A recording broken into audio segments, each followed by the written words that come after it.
Esto es Videodrome, un podcast de cine.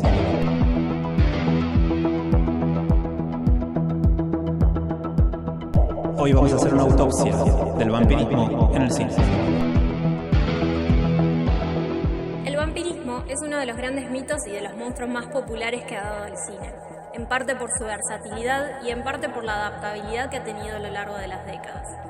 Hoy tenemos como invitado a Richard de Taller de Cine y Filosofía. Acá a mi lado está Robert, yo soy Tamara y así empezamos el episodio número 2 de Videodrome, un podcast de cine.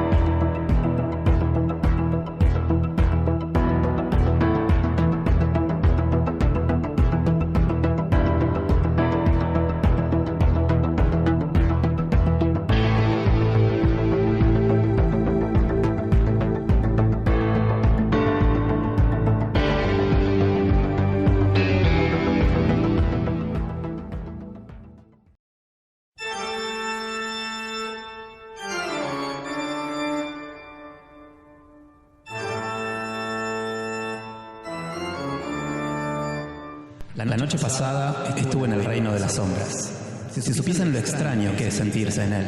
Un mundo sin sonido, sin color. Todas las cosas, la tierra, los árboles, la gente, el agua y el aire, están imbuidas allí de un gris monótono.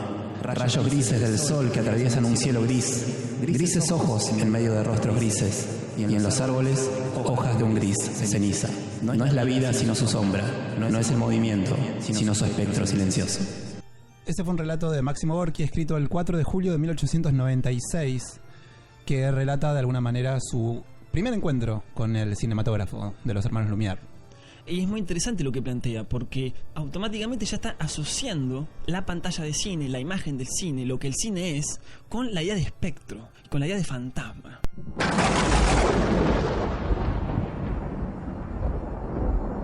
Efectivamente, el artículo es por supuesto un poco más largo, no mucho más, se puede conseguir en internet. Y ahí en otro segmento de este texto dice: la visión es espantosa porque lo que se mueve son sombras, nada más que sombras, encantamientos y fantasmas, los espíritus infernales que han sumido ciudades enteras en el sueño eterno acuden a la mente, y es como si ante ti se materializase el arte malévolo de Merlín. Es fantástico, ¿no? Como que constantemente está jugando con esa idea de lo fantasmagórico que suscitan esas imágenes. Exactamente, de lo fantasmagórico y de una suerte de engaño, o más bien de pirueta que realiza el cinematógrafo, que realiza el dispositivo del cine. Porque hoy vamos a hablar de vampiros acá, es decir, vamos a hablar de fantasmas, vamos a hablar de aparecidos, y justamente indica como cierta cuestión sobrenatural que tendría el dispositivo cinematográfico que reanima a los muertos. Pero los reanima también de una manera bastante particular, porque el Gorki también hace énfasis en esta cuestión de lo que está destinado a perdurar por la eternidad. Es decir, repara en la dimensión atemporal e inmortal también de esas imágenes. Él en un momento, describiendo una escena de la proyección en la que hay unos hombres jugando a las cartas, dice: da la impresión de que hubiesen muerto y sus sombras estuviesen condenadas a jugar a las cartas en silencio para toda la eternidad, ¿no? Entonces ahí también se puede trazar una relación con esa dimensión que también caracteriza la figura del vampiro, que tiene que ver con su inmortalidad y de alguna manera también con su condena, porque al fin y al cabo los vampiros son criaturas malditas que están condenadas a vagar por la eternidad y alimentarse de la sangre de los vivos para poder sobrevivir y para poder mantener y sostener esa condición de seres inmortales también. Es muy interesante pensar la inmortalidad como condena. Digo, ¿no? Que en general uno lo suele pensar como deseo, digo, es el deseo de los personajes malos de los dibujitos animados, ¿no? Ser inmortal, digo, y el vampiro viene a revelar un poco que la inmortalidad es en realidad una condena, digo, está plagado de películas donde los vampiros tienen conflictos existenciales con su propia inmortalidad. Efectivamente, hay un poema de Lord Byron, que es del año 1813, que dice: pero antes en la tierra, como vampiro enviado, vuestro cuerpo de su tumba deberá ser arrancado, para funestamente merodear por familiares parajes y chupar la sangre de todo vuestro linaje, de vuestra hija, hermana y esposa leal. A medianoche consumiréis el flujo vital. Más odiaréis el banquete con el que forzosamente deberéis nutrir vuestro cadáver lívido y viviente. Vuestras víctimas, antes de expirar, reconocerán en el demonio al señor del hogar, mientras os maldicen, al tiempo que por vos quedan malditas, vuestras flores en su tallo mueren marchitas. ¿No? Lord Byron, en uno de los primeros escritos literarios en los cuales se presenta y se aparece la figura del vampiro, uno de los primeros escritos en los cuales se relata esta figura, pone énfasis, nada más ni nada menos, en esta condición de ser maldito, ¿no? Dice: a medianoche consumiréis el flujo vital, mas odiaréis el banquete con el que forzosamente deberéis nutrir vuestro cadáver lívido y viviente. Es impresionante porque además dice contarás con el odio, ¿no? Efectivamente, sí. De tus víctimas. Es decir, hay una oposición muy fuerte. Necesitas para mantenerte vivo de chuparle la sangre a gente que por supuesto no quiere que le chupe la sangre, y a gente que va a estar en contra tuyo. Digo, es una gran condena, pensando sobre todo en el vampiro clásico Drácula, que no deja de ser un conde. Es decir, que podemos pensar que tiene súbditos, ¿no? Que es dueño de un territorio soberano, de una plebe. Sí, efectivamente, porque con eso también está condenado a colonizar, porque lo que hace a partir de la mordida, a partir de vampirizar a los otros, es no solamente perpetuar su propia condición como vampiro, sino también hacer extensiva esa condición de vampiro hacia el otro. Tal cual. Y podemos pensar la dinámica del cine también, que tiene también su dinámica colonizadora. Digo, es inseparable pensar el fenómeno cinematográfico sin el fenómeno Hollywood, digo, ¿no? ¿Sí? Con esta idea de conquistar mercados constantemente. Sí, y de perpetuarse también en tanto sistema social, de perpetuarse a sí mismo a través de las imágenes, a través de esa producción y reproducción de imágenes. Es decir, el capitalismo no solamente se produce y se reproduce a sí mismo a partir de la generación y explotación de la fuerza de trabajo, sino también a partir de la generación y la producción y la reproducción de su propia imagen. Exactamente. Entonces, me interesa muchísimo que pensemos esto. Cómo vamos a hablar de vampiros en el cine, pero al mismo tiempo el cine es ya de por sí una suerte de dispositivo vampírico. No solo porque pone en movimiento cuerpos muertos, ¿no? Y los presenta de alguna manera deformados, ¿no? Porque en general cuando los muertos vuelven a la vida, en las películas, en la literatura, suelen aparecer como monstruos. Es decir, no es simplemente que un cuerpo muerto se levanta y anda. También viene cargado de toda una cuestión de monstruosidad.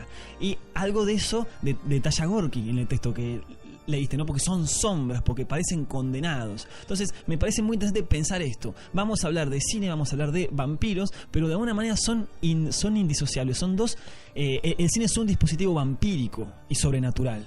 Efectivamente, o sea, Gorky dice también en otro pasaje de este escrito: ante ti se despliega una vida carente de palabras y despojada del espectro de los colores vitales. Una vida gris, muda, desolada y lúgubre. Es tremendo, me hace pensar mucho en la invención de Morel, ¿no? Automáticamente, como esas imágenes reproduciéndose sin espectador, digo, simplemente como manera de permanecer, habitar y ser de alguna manera eternos, inmortales. Digo, sí, ¿no? Justamente estaba pensando, también se puede enganchar con un cuento que habla justamente de eso, que es El espectro de Horacio Quiroga, un cuento de 1924 donde él describe un poco la experiencia de estar frente a esta pantalla, y hay citas ahí que la relaciono directamente con un poco con lo que dice Gorky. Ahí, por ejemplo, dice: esa alucinación en blanco y negro es solo la persistencia helada de un instante, el relieve inmutable de un segundo vital. Más fácil no sería ver a nuestro lado un muerto que deja la tumba para acompañarnos que percibir el más leve cambio en el rostro lívido de un film. Esta cuestión de acá también del cine como un dispositivo que vampiriza, y sobre todo, digamos, que creo que se ve un poco de esta fascinación que despertaba el cine como fenómeno de masas también a principios de siglo, ¿no? Estamos hablando acá de 1924, un poco, creo, Horacio Quiroga lo que recicla un poco en este cuento, esta fascinación de esos instantes que se congelan cuando uno está frente a la pantalla. Bien, y justamente una de las primeras producciones cinematográficas tiene que ver con la salida de los obreros de la fábrica de los hermanos Lumière, que ha sido analizada de muchas maneras, digo, ¿no? Es la toma inaugural, ¿no?, del cine, y que justamente, ¿qué encontramos cuando uno piensa la historia de esa imagen y no solo la imagen que uno ve? Uno encuentra a los Lumières, buenos burgueses, ¿no?, filmando apropiándose de la imagen de una clase social un poco más baja, podemos decir, ¿no? Entonces hay una suerte de que el cine nace como apropiación vampírica de una clase sobre otra, de la imagen de una clase por otra. Sí, que inaugura también ahí una tradición respecto a cómo se retrata esa clase social. Porque si hay algo que ha caracterizado también al cine, sobre todo al cine hollywoodense, en esto de retratar a la clase trabajadora, es que el retrato siempre parte a partir del momento en el cual los obreros abandonan el recinto fabril. Es decir, el dispositivo cinematográfico, la cámara, está constantemente esquivando el retrato del proceso mismo de producción. Sí, eso es, vamos a hacer un pequeño rodeo por Marx, digo, ¿no? El famoso fetichismo de la mercancía. Lo que Marx identifica como fetichismo de la mercancía implica dos procesos que se dan de manera paralela. Por un lado, ¿no?, se sobredimensiona el valor que puede tener un objeto, ¿no? Se endiosa, se fetichiza, se hace que un dios habite en el objeto. De repente tener un celular o tener algo no es simplemente tener un objeto de uso, sino que implica, por ejemplo, todo un sentido de pertenencia social, etcétera. Y por otro lado, que es el proceso que más le preocupa a Marx, es que se esconde el proceso de producción, ¿no? Es decir, nosotros estamos habituados a que los objetos, a que los bienes estén ubicados en las góndolas, o sea, estén ahí. Nunca sabemos cómo llegan ahí, no sabemos cómo se producen. En realidad sabemos algunas cosas, simplemente todo está armado para ocultar todo el tiempo eso. Digo, nosotros, por ejemplo, como argentinos que tomamos mate, ¿cuánto sabemos de cómo se produce la yerba en nuestro país? Entonces, de alguna manera, el capital está todo el tiempo ocultando los procesos de producción. Y en el cine es característico el hecho de que no se suele ver gente laburando. A lo sumo, lo que podés llegar a ver es al personaje ajustando una última tuerca, y ahí comienza la escena, comienza el diálogo, comienza, lo que vaya a ocurrir, pero nunca lo ves laburando. Sí, un poco también reflexionaba en torno a la apropiación del tiempo, ¿no?, que conlleva eso. Porque, volviendo un poco a este corto de los hermanos Lumière, se oculta por un lado el proceso de producción, pero además se apropia de ese proceso de salida de los obreros, que sería su tiempo quizás de ocio en ese sentido. Entonces ahí también es una reflexión, me parece, por la apropiación del tiempo, y este carácter también un poco espectral que nos genera el cine, de apropiarse de nuestro propio tiempo, ¿no?, frente a la pantalla. Es muy interesante pensar la apropiación de la imagen y del tiempo, porque justamente lo que va a poner, lo que va a tener de inaudito el cine, ¿no?, de gran invención, y que va a fascinar a los teóricos del cine, es la idea de el movimiento. Y el movimiento tiene que ver, por supuesto, con el tiempo, es la apropiación de instantes, como decía Quiroga. Y justamente el vampiro, como una persona que, al ser inmortal, al tener una duración inacabada, por lo menos mientras pueda seguir chupando sangre, etcétera, tiene también un sentido del tiempo que es muy distinto, que tiene que ver con la permanencia y no con el movimiento. Sí, me había quedado pensando en esto que vos decías, de que el capitalismo está constantemente buscando vedar las condiciones sociales de producción. Y en relación a eso, Harun Farocki reflexiona también, y de hecho sacó un documental donde él recopila distintas escenas de la historia del cine en la cual se muestra y se retrata esta salida de los obreros de la fábrica, justamente tratando de enfatizar, a partir de lo que él no está mostrando, el hecho de que este proceso productivo nunca aparece en pantalla. Siempre la película arranca a partir del momento en el cual comienza también el tiempo de ocio. Nuevamente, con esta intención del sistema de ocultar, vedar estas relaciones sociales de producción, y también tratando de dislocar también la percepción que uno tiene del orden social. Es decir, dejar de percibirlo como un todo y verlo como una totalidad caótica, fragmentada, que no obedece a ningún tipo de ley. Hay una frase de Bram Stoker en Drácula que dice: la fuerza del vampiro reside en que nadie cree en su existencia. I am Dracula. I bid you welcome.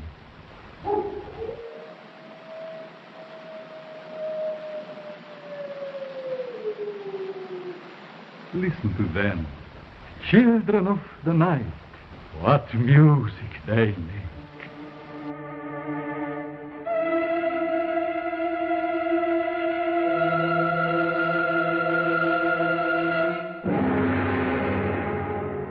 Los fantasmas de las pantallas tienen quizá otra cosa para enseñarnos que sus fábulas de risas y lágrimas. Una nueva concepción del universo y nuevos misterios en el alma. A veces bueno, a veces malo. Dios es la fuerza de lo que ha sido, el peso de lo adquirido, la voluntad conservadora de un pasado que pretende perdurar. a veces malo, a veces bueno. El diablo personifica la energía del devenir, la esencial movilidad de la vida, la variancia de un universo en continua transformación, la atracción de un porvenir diferente y destructor tanto del pasado como del presente. Abramos entonces el proceso. El cine se declara culpable. Jean Epstein.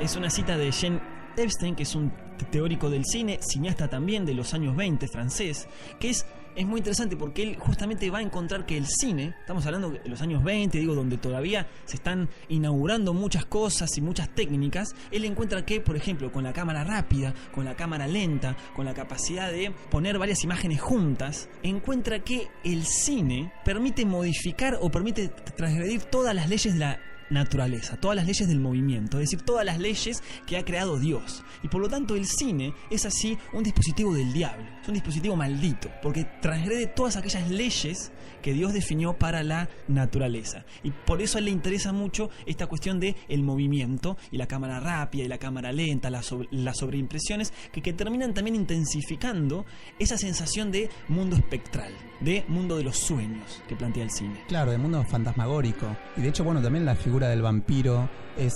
emulada a la figura del diablo. También es visto como una criatura demoníaca. Bueno, un poco reflexionando y volviendo a Obreros saliendo de la fábrica de Lumière, un poco está bueno mencionar un cortometraje de Aki Kaurismäki que se llama Valimo, The Foundry. Un cortometraje de 3 minutos, pero que en cierta manera es una especie de venganza, si se quiere, entre comillas, a ese corto de obreros saliendo de una fábrica, donde vemos justamente a obreros saliendo de una fábrica para ir al cine a ver obreros saliendo de una fábrica. Entonces como que cierra con una metáfora muy, muy potente en ese sentido, que tiene que ver con la apropiación, el espectral y el tiempo de ocio en la fábrica.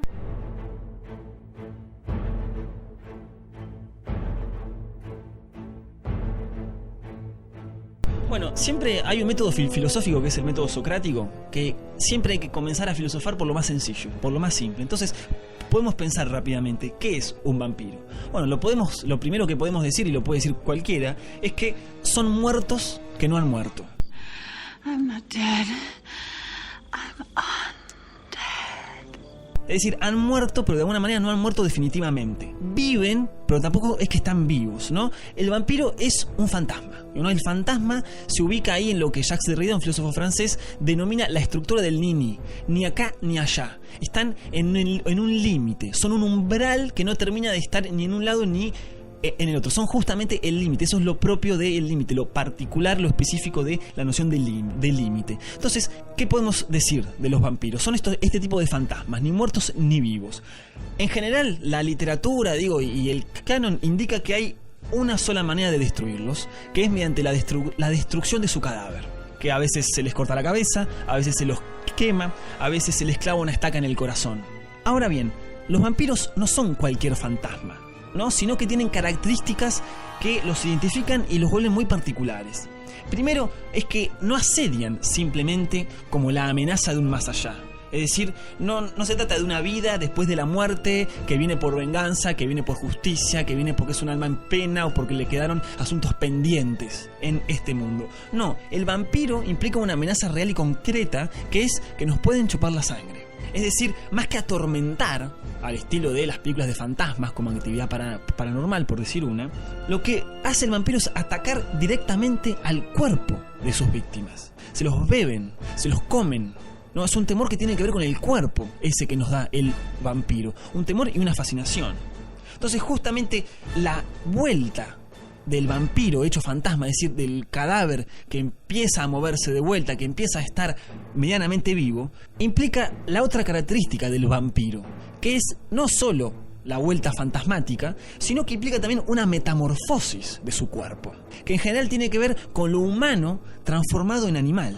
Justamente eso vendría a ser un poco, esa suma nos da el vampiro. No es una animalidad que tiene el vampiro, que se manifiesta no solamente en las características que puede tomar en general del murciélago, ¿no? Las alas, las garras, los colmillos, sino en las características generales que en general asociamos con lo animal, con la animalidad cercana a lo bestial, ¿no? La fortaleza sobrehumana, la impulsividad, la agresividad.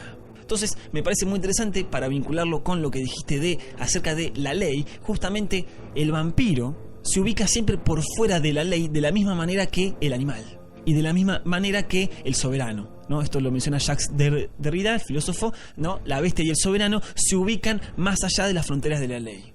Lo que la amenaza del vampiro hace patente, entonces, no es solo un temor que tiene que ver con el cuerpo, un temor físico a ser mordido, a ser devorado, sino que su existencia implica siempre un sacrificio humano, porque el vampiro tiene que comer. Esto lo vincula muy inteligentemente Jorge Luis Borges, el escritor, con el mito griego del Minotauro, ¿no? Ustedes saben, el Minotauro también había que entregarle cada cierto tiempo un cuerpos jóvenes, ¿no? En general mujeres. Entonces el vampiro, así, y el Minotauro se presentan como monstruos, mezcla de animal con mezcla de humano, que deben ser eliminados.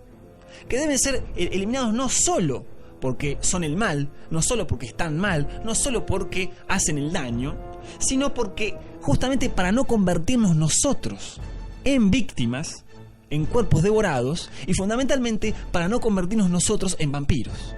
Porque la otra característica final del vampiro es que puede convertirte. A diferencia del fantasma, que no te puede volver fantasma, el vampiro te puede volver vampiro. Bueno, y acá en general hay distintas versiones. En general uno pierde la voluntad y queda respondiendo, ¿no?, al vampiro que lo muerde, al vampiro jefe, etcétera. Digamos, ahí está la voluntad colonizadora un poco del vampiro. Estaba pensando también, reflexionando acerca de esta cuestión de la transformación del cuerpo que decías, pero también, digo, en la pantalla se ha representado mayoritariamente a los vampiros a través de una figura humana, ¿no?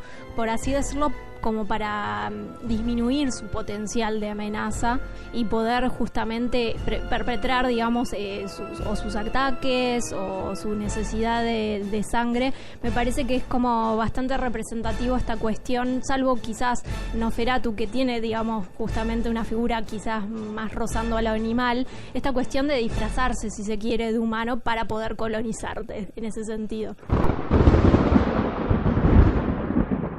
Creo que también hay una búsqueda de que uno logre en algún punto, al menos, poder empatizar también con la figura del vampiro. Cuando nosotros nos familiarizamos con la vida de esa figura, con la vida del vampiro, caemos en cuenta también de esa condición de ser maldito y de un ser que en cierta manera, a su propio pesar, se encuentra en esa situación de tener que atacar a otros para poder sobrevivir, que se encuentra a pesar suyo también vagando en las sombras, tratando de perpetuar su propia condición. Y generalmente el final que se le da a la figura del vampiro en el cine es un final también trágico, que a uno como espectador en algún punto hasta le da pena. Hay algo de eso, porque el vampiro necesita beber sangre. Digo, casi uno diría, no es que quiere beber sangre, necesita beber sangre, y eso es algo que nosotros, me parece, lo podemos entender aunque no seamos vampiros, porque de alguna manera todo nuestro proceso alimenticio requiere también de la muerte. Por supuesto, ahora las filosofías de lo animal y el veganismo lo están poniendo muy fuerte en discusión, pero si uno se pone estricto, por más que uno coma solamente vegetales, está también asesinando.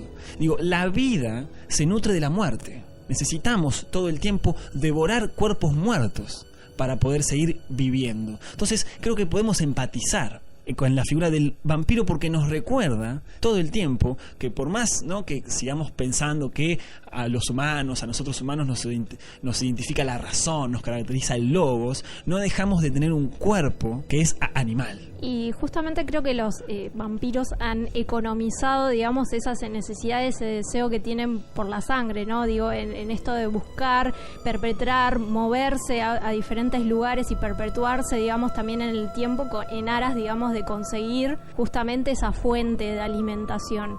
Y me parece que hay, digamos, hay una cuestión un poco que al vampiro también se le pone en jaque, esta cuestión de economizar su necesidad de alimentación y, digamos, en base a eso también autocontrolarse a partir de eso.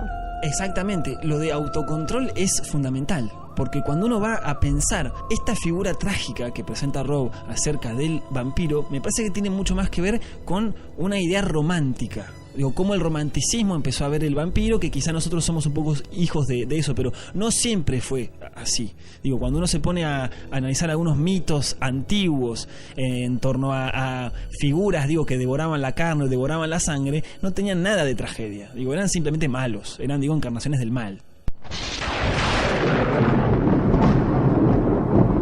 No, de hecho, rastreando un poco el mito del vampiro, uno puede decir que, o puede señalar como la principal o la primera fuente de inspiración para la construcción del mito vampírico tiene que ver con el canibalismo, en parte, ¿no? Con esa idea también de que la ingesta del cuerpo ajeno también revitaliza mi propia condición.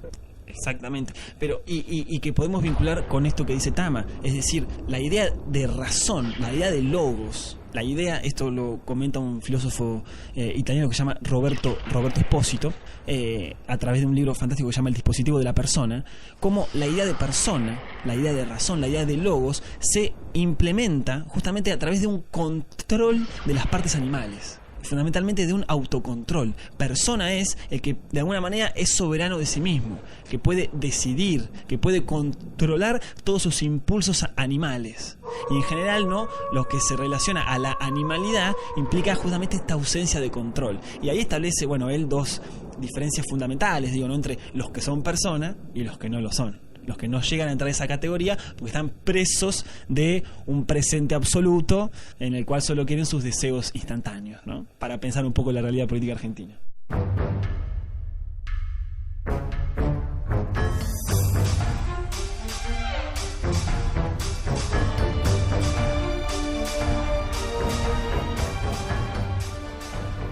Quisiera recuperar algo que dijo Tama acerca de la idea de control de la razón sobre el cuerpo. Podemos pensar también que esa idea de razón controlando la animalidad del cuerpo, que es un dualismo que estructura nuestra cultura, la podemos pensar también en términos geográficos. Si uno piensa la novela de Bram Stoker, Drácula, que es como un clásico, uno sabe que Drácula surge de Rumania en el siglo XVIII, siglo XIX, es decir, en pleno auge de la modernidad, del iluminismo, de la razón ilustrada. Drácula es un monstruo, un fantasma que surge de los márgenes, de ahí donde la modernidad todavía no había llegado, en tierras bárbaras, en tierras feudales.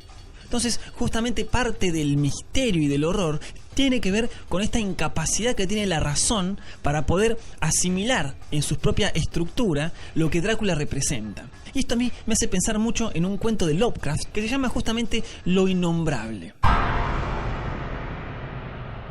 Y es un cuento muy interesante porque va de una discusión entre dos amigos, ¿no?, en la que uno le reprocha a un personaje que se llama Carter, que vendría a ser un alter ego del propio Lovecraft, algunas cuestiones de estilo. Especialmente le reprocha, que es un reproche que le hacían a Lovecraft seguido, que es un recurso que solía utilizar de que las víctimas no puedan nombrar lo que les ocurría en sus cuentos de terror, ¿no? Es muy interesante. El cuento empieza así. En una ruinosa tumba del cementerio de Alkman, mi amigo me decía que mi constante alusión a lo innombrable es un recurso pueril en consonancia con mi baja categoría como escritor. Yo era muy aficionado a terminar mis relatos con suspiros o ruidos que paralizaban las facultades de mis héroes y les dejaban sin valor, sin palabras y sin recuerdos para decir qué habían experimentado. Conocemos las cosas, decía él, solo a través de nuestros 5 sentidos o nuestras intuiciones religiosas. Por tanto, es completamente imposible hacer referencia a ningún objeto o visión que no pueda describirse claramente mediante las sólidas definiciones empíricas o las correctas doctrinas teológicas. Según él, todas las cosas y sentimientos tenían dimensiones, propiedades, causas y efectos fijos. Además, estaba casi seguro de que no puede existir nada que sea innombrable. No era razonable, según él.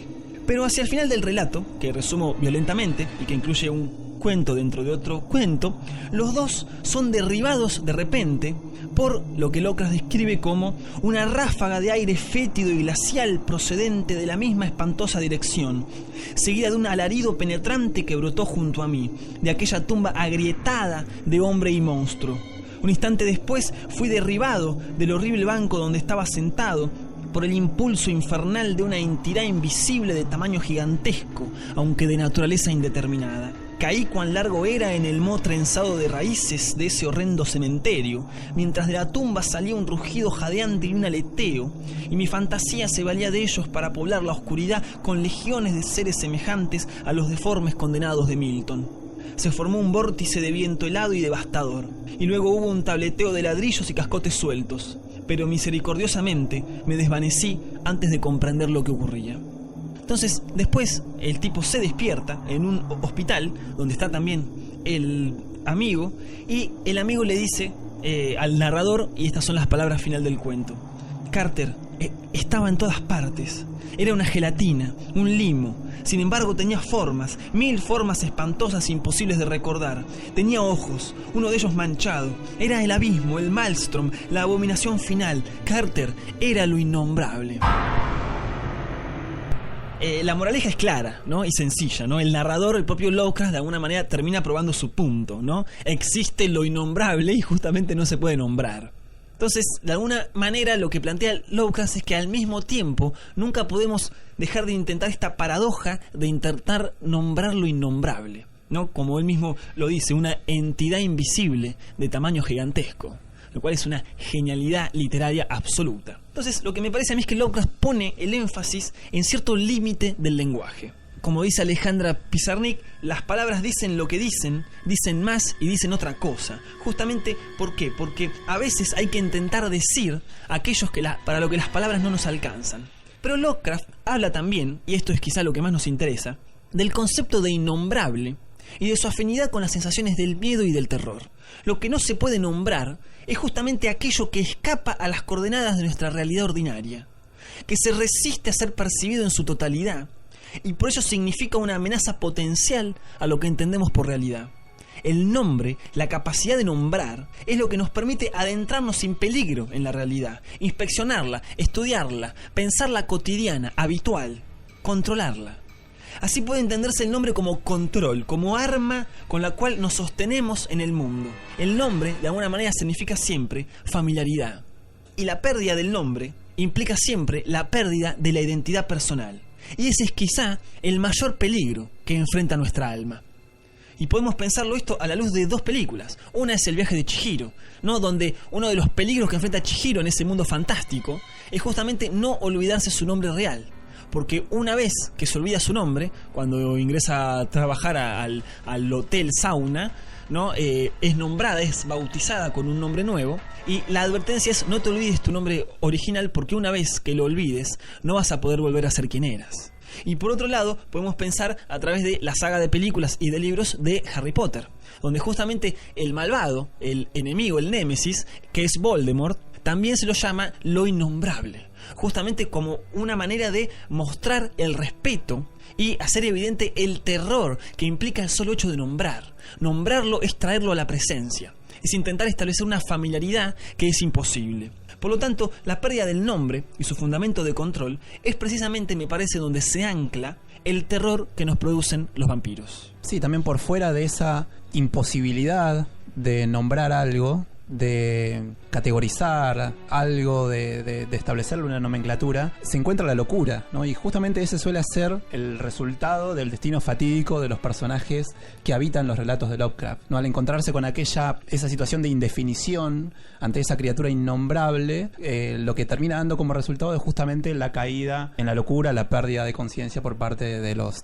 personajes protagonistas. Hay un juego ahí en el relato que es muy interesante, que tiene que ver con la imposibilidad de describir algo ajeno a la realidad humana y la voluntad de querer sugerir ese terror por medio de la impresión, de la imprecisión de una insinuación que atraviesa el relato ahí de manera constante. De hecho, esta aparición de lo fantástico no solo genera una dislocación del plano de la razón, sino también una dislocación del orden social que se ve alterado, donde la razón como factor de ordenamiento del mundo circundante se ve amenazado ante algo que no puede categorizar, que no puede ordenar. Aquello que no entra dentro de las categorías de la razón, no entra también por ende dentro del mundo de lo real y de lo que puede ser admitido por esa misma razón. Por eso, ese elemento que está generando fricción que está generando una disonancia tiene que ser suprimido y tiene que ser eliminado, ¿no? Nosotros hablamos algo de esto en el capítulo anterior en relación a la política de los insectos. Ese orden político no puede convivir con el orden político legalizado, instaurado, sino que tiene que ser inmediatamente suprimido. Y perdón, digo, ahí también irrumpe nuevamente, volviendo a la figura del vampiro, ¿no? Esta sensación que da el vampiro, ¿no? De que tiene que ser eliminado porque irrumpe en un orden social al que igual parece ya no pertenecer, ¿no? Fijado un poco en la tradición quizás más romanticista de la figura del vampiro, esta figura que pone en jaque un poco dos órdenes. Por un lado, digamos, esta irrupción hacia la modernidad, esta proyección hacia la modernidad, y cómo el vampiro tiene otra procedencia, que por un lado quizás no promete un retorno al pasado, pero quizás también debe ser eliminado por eso, porque es quizás una traba como amenaza a un nuevo orden. Sí, aquello que no se puede nombrar tiene que ser eliminado. Hay un relato también de Lovecraft que se llama El extraño, donde hay un personaje encerrado en una torre que nunca ha visto su imagen en un espejo, y él cree ser como aquellas personas ilustradas en los libros que hay en la torre. Quien se termina revelando finalmente como un vampiro, es decir, ve su imagen en un espejo y termina huyendo espantado, ¿no? Donde aparece acá nuevamente el nombre también como elemento de control, esa identidad que él ve reflejada en ese espejo que lo termina de alguna manera llevando a la locura al sobrepasar el orden de razón que él con el cual él concibe su entorno. Justamente cuando él toma conciencia de su propia identidad como vampiro, es que se genera el terror y el espanto. Bien, volvemos a otro filósofo, a un filósofo que ya mencioné, que es Jacques Derrida, ¿no? Él piensa siempre en la identidad, no tanto por lo que incluye, es decir, bueno, ¿qué soy?, sino por lo que estoy excluyendo. ¿Qué necesito estar excluyendo constantemente para seguir habitando la identidad que soy con coherencia y con todo lo que creo que soy? Digo, ¿no? Voy construyendo este relato de lo que soy a medida que voy excluyendo un montón de otras posibilidades. Creo que ahí está un poco la fuerza de irrupción que puede tener el vampiro, y que Bram Stoker describe muy bien en la novela, digo, porque justamente viene de Rumania, viene de un tiempo antiguo, porque él es inmortal ya hace mucho tiempo, digo, sí, ¿no? Sí, casi que podríamos decir que pertenece también al orden de lo feudal. Es el orden la feudal. Figura de Drácula es la figura de un terrateniente. De hecho, a donde va lleva su tierra, lleva su propiedad, digamos. Lleva aquello que le da de alguna manera también identidad. Exactamente. Entonces irrumpe. Me gusta mucho la idea de irrumpir, porque en las películas en general, que digo es una estructura habitual en las películas, lo que tenemos es justamente una vida normal, una vida rutinaria, que de repente va a ser atravesada por la presencia del vampiro. Esto particularmente lo vamos a tener como en la segunda mitad del siglo XX, a partir de los años 70, 80, cuando los vampiros dejen de ser, ¿no?, los condes aristócratas en palacios, que son estos tiempos pretéritos que todavía siguen en el presente, para ser personas un poco más cercanas a nuestra realidad de carne y hueso. Podemos empezar, si quieren, por el primero, que es el famoso Nosferatu de Murnau, donde tenemos, ¿no?, al conde de Drácula, Orlok se llama en la película. Recordemos que es una adaptación no reconocida en realidad con muchos problemas de derecho. Con muchos problemas de derechos, y que les deparó a los productores muchísimos problemas legales durante muchísimo tiempo también. Justamente con la viuda de Bram Stoker. Con la viuda de Bram Stoker, que en ese momento estaba encima en una situación económicamente muy precaria, y que se había encontrado con que de repente adaptaban la novela de Bram Stoker al cine en Alemania, y que encima era un boom, digamos. Siempre fue una gran película, ¿no? Pese a ser una película de bajo presupuesto en realidad. De hecho la productora de Nosferatu quebró gracias a las sucesivas demandas que tuvo que llenar con la viuda de Stoker. Sí.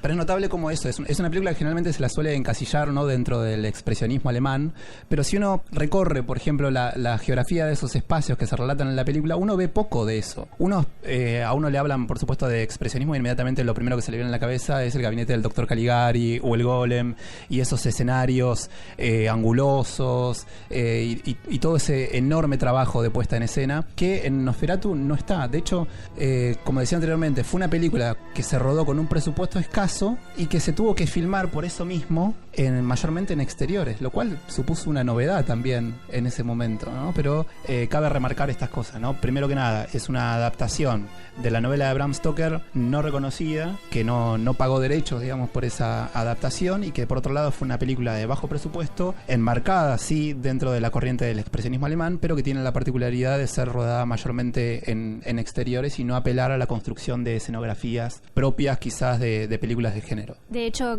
la historia de Nosferatu se traslada a Alemania y no a Londres como el Stoker original. Claro, se traslada a Alemania, pero pese a estas cuestiones que señalábamos anteriormente y pese a esta diferencia, es en cuanto al retrato de la figura del conde, de la figura del vampiro, es una de las adaptaciones más fieles también al respecto, porque después nos vamos a encontrar, por ejemplo, con el Drácula de Bela Lugosi, de Todd Browning, del año 1971 creo que es, donde ya nos encontramos con una figura más cercana al vampiro de Polidori, quizás, donde el conde es una, y con ello por supuesto también la figura del vampiro, es una suerte de aristócrata seductor, ¿no? Lleno de buenos modales, que tiene esa atracción y esa fascinación propia de un personaje también que genera esto, digamos, que genera seducción, digamos, donde sus miradas ya cautivan, pero de manera casi hipnótica. Sí, un poco lo podemos relacionar con esta cuestión que veníamos diciendo acerca en torno a la amenaza, digamos. Acá el conde se presenta justamente como un aristócrata, como una figura de poder, que ya de por sí, digamos, ya eso ejerce cierta atracción,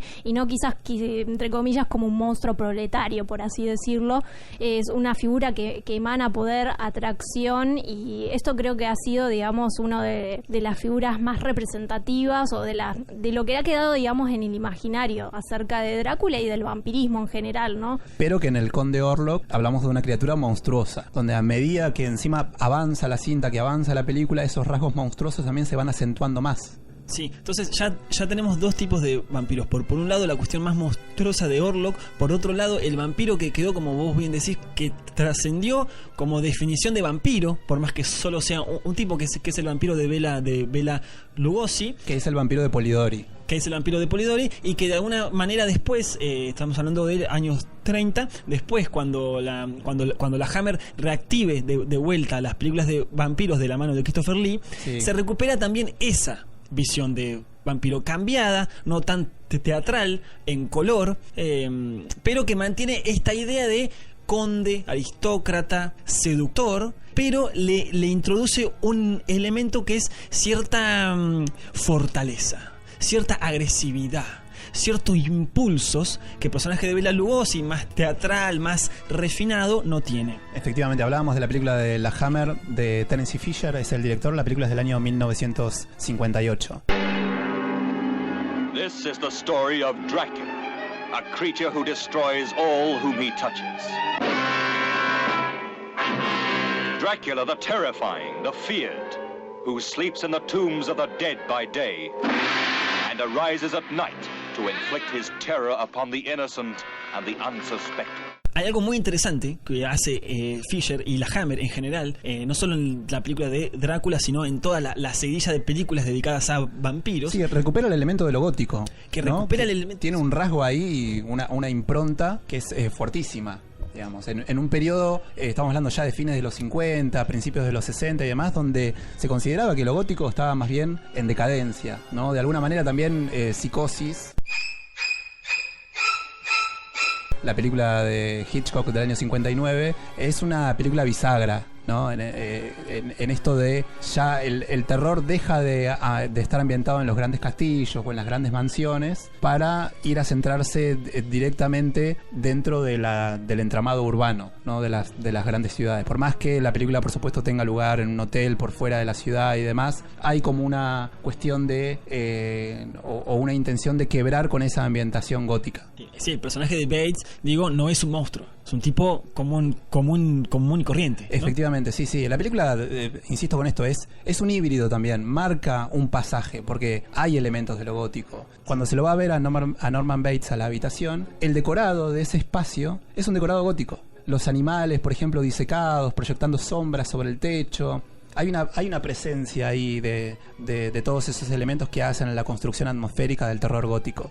Pero es una película bisagra, digamos. Y en ese contexto la Hammer lo que estaba tratando de hacer era recuperar, dotar de vida nuevamente al terror gótico a partir de estas adaptaciones, ¿no? Que van de justamente relatos del horror gótico, como el caso de Drácula de Bram Stoker o el caso de Carmilla de Sheridan Le Fanu, pero a color. A color, que es para mí un elemento fundamental, porque cuando uno piensa en Drácula y piensa en vampiros y por todo lo que venimos mencionando, piensa siempre en noche, en las tinieblas, en seres de la oscuridad, digo, ¿no? En lo gótico. Entonces, de repente, lo que hace la Hammer es poner a Drácula a todo color. Entonces, hay algo que se produce muy interesante con, fundamentalmente, el rojo de la sangre. Sí. ¿No? Verdaderamente, lo que uno ve como espectador es cierta sangre apetitosa. Digo, no tiene una textura, casi digo, de témpera, entre comillas. No tiene una textura y un color tan fuerte que uno dice, esa sangre es apetitosa. Uno entiende a Christopher Lee que se la quiere devorar. Y a mí me parece muy interesante esta cuestión que logra solo el cine de terror, que tiene que ver con el afecto, con lograr afectarte, con lograr provocarte verdaderamente un estado de ánimo o un deseo. Pienso, por ejemplo, vos hacías recién un link con Psicosis, podemos pensar también en un link con la película Alien de Ridley Scott, años 79, 78. 79. En la cual, digo, más allá que está también, de repente, no es un ambiente gótico y sin embargo el uso de las sombras en ese espacio que es la nave remite un poco a eso, pero también que parte del terror que tenía que ver con el monstruo del alien era cierta impresión que te daba, cierta impresión que tenía que ver con lo pegajoso, cierta impresión que tenía que ver con la saliva cayendo, digo, ¿no? Una cuestión de un terror muy físico en ese sentido. Entonces me parece un muy terror que te va a devorar. Eso es, digamos, la presencia. Un poco también pensaba esa figura de Christopher Lee con los ojos inyectados en rojo, los fundidos en rojo. Digo, hay una presencia ahí del rojo que marca esto, la inminencia del terror, ¿no? Tenemos entonces ya dos figuras de vampiros. Por un lado la animal, por otro lado el conde, el aristócrata que tiene esta mezcla de seducción y al mismo tiempo de fortaleza, ¿no? Es un animal violento que también puede ser seductor. Hay una figura que a mí me interesaría recuperar junto con esta monstruosa de Orlok y esta aristócrata y refinada de el conde Drácula, que es la figura de la bruja vampira en la película de Dreyer, Vampire, una película del año 32. Dreyer, un cineasta danés, que es muy interesante lo que él presenta en esta película, que es una película que uno podría decir está filmada por David Lynch 30 años antes de que Lynch filme. ¿Por qué? Porque si uno se pone a pensar, el personaje, digo, de la bruja vampira prácticamente no aparece en la película. Lo que hace Dreyer es la construcción de toda una atmósfera a través de luces, sombras, situaciones que no son comprensibles. Es decir, inaugura algo que va a seguir, por ejemplo, un cineasta como David Lynch o un cineasta como Ingmar Bergman, que es la idea de cine pesadilla o de película pesadilla, ¿no? La idea de entrar de repente como en otra dimensión, como en otro mundo, que recupera un poco lo que estábamos leyendo al principio de Máximo Gorki, con la idea de ver fantasmas, con la idea de ver sueños. Y es una inversión muy interesante porque uno suele pensar Hollywood, ¿no? La fábrica de sueños, fábrica de fantasías. Bueno, Dreyer va a utilizar el cine y el vampiro para justamente construir una pesadilla. Un clima asfixiante, una atmósfera rara, un clima de tensión, la idea de que todo el tiempo está la inminencia de un riesgo que no se termina de producir. Y eso resulta en algún punto innombrable también, ¿no? Aquello que no se puede poner en imágenes, no se puede volcar, no se puede graficar. Que me recuerda también un poco a Cat People de Jacques Tourneur, que también trabaja un poco bajo la misma premisa, ¿no? Esa amenaza, ese monstruo, no se muestra en pantalla, sino que se sugiere a partir de un juego entre luces y sombras, ¿no? Digo, que es el cine, luces y sombras, como lo estaba describiendo Gorky. Son luces, sombras, espectros. Entonces, nada, me parecía interesante recuperar estas tres figuras del vampiro, el animal, lo que queda ahí nombrable de manera amenazante constantemente, que fue la que no trascendió, y finalmente la de el conde.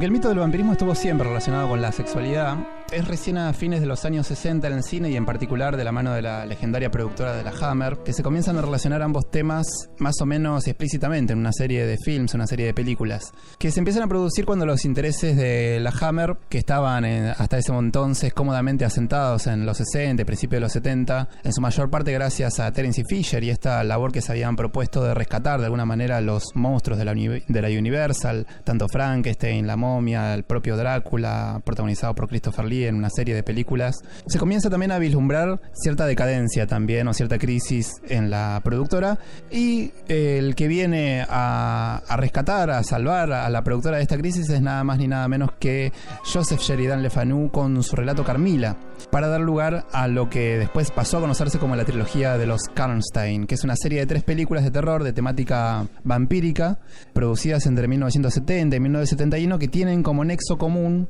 los personajes del relato de Carmilla, que tal como ocurre en la novela van cambiando, van modificando sus nombres dependiendo de la película. Lo que tienen en común también, y acá está también la fuerte apuesta de la Hammer, es el marcado tono erótico. Sí, justamente esta trilogía de la Hammer es más que interesante por 2 cuestiones, me parece. Por un lado, porque rescata la sexualidad femenina como fuente de empoderamiento, y por otro lado, que se trata de vampiresas lesbianas, ¿no? Donde hay un marcado tono lésbico como contraposición, digamos, a las relaciones heterosexuales, heteronormadas, y que presenta también al vampiro, en este caso, como una figura poliamorosa. Y me parece que, digamos, este rescate de la correspondencia de las vampiresas proviene justamente de una serie de mitos en torno a la sexualidad femenina, que tiene que correlato con otros mitos como por ejemplo las esfinges, las sirenas, los súcubos, las brujas también, que eso es algo que también va a mezclar la Hammer en una de sus películas, y que tiene que ver, digamos, con poner en jaque esta ética sexofóbica, si se quiere, que se construyó, digamos, en los cimientos del judeocristianismo, que tienen que ver con esconder el potencial de la sexualidad femenina. Y en este caso, justamente las vampiresas, la figura de las vampiresas es anterior, digamos, en términos de mito, de lo mitológico, al vampiro victoriano que vamos a ver y que va a estar establecido un poco también a partir del eje de la figura de Drácula, y que de hecho también esta novela Carmilla de Sheridan Le Fanu es anterior a Drácula. Y me parece interesante el rescate que hace la Hammer de todos esos elementos, si bien venía, digamos, justamente de una época de crisis en términos de representación de los monstruos en las pantallas. Me parece que hace una reapropiación adecuada dependiendo, ¿no?, al contexto, a un contexto donde podemos ver también que el tema del movimiento feminista también se empezaba a acentuar y a instaurar dentro del imaginario cultural de esa época. Sí, que es algo que podríamos decir casi que entra por la ventana en estas películas, porque en realidad uno las ve hoy en día y más allá de las distintas interpretaciones que uno pueda trazar, uno podría tranquilamente, de alguna manera, encasillarlas como producciones hechas para el consumo masculino también.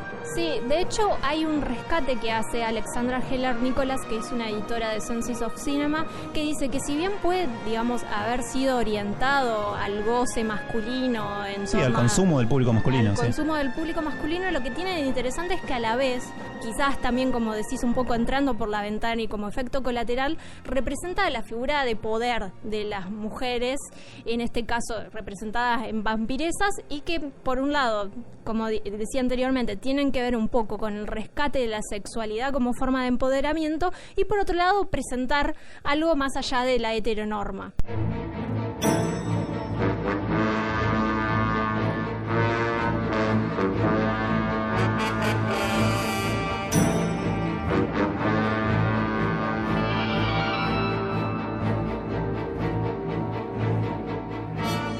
Bueno, la Hammer también, en esta tradición de reciclar cuentos góticos y monstruos, hace una trilogía que en realidad la llama la trilogía Karnstein por la familia de vampiros, y que empieza, digamos, con una película que es The Vampire Lovers. Come with us if you dare into a twilight world of unspeakable horror. You must die. Everybody must die. Sample if you dare the deadly passion of the vampire lovers. Que es una película de Robert Ward Baker del año 1970, que es justamente una adaptación libre sobre Carmila, y que ahí, digamos, ya nos sitúan un poco, digamos, más en torno al potencial erótico de la figura del vampiro, ¿no? Y de las vampiresas, ¿no? Traer de nuevo también a la figura de las mujeres dentro de la tradición del vampirismo, no ya, digamos, como protagonistas, si se quiere, de los valores victorianos, sino justamente rescatando un poco el potencial erótico de las vampiresas. Totalmente, y que fue en ese momento una estrategia comercial de la Hammer también, empezar a poner énfasis en esas películas de terror, en esas producciones, en la cuestión erótica. Y no solamente erótica, sino también en el fuerte lesbianismo, digamos, que era representado abiertamente en estas películas. Sí, pero digo, a tal punto que, por ejemplo, Twins of Evil, que es la película que cierra la trilogía, que es bueno, las mellizas del mal, está protagonizada por 2 conejitas Playboy. Ah, ese dato, mirá, no lo sabía. Datazo. Sí, es un datazo. Sí. Dato videodrómico. Bueno, y que para mí es la mejor película de la trilogía.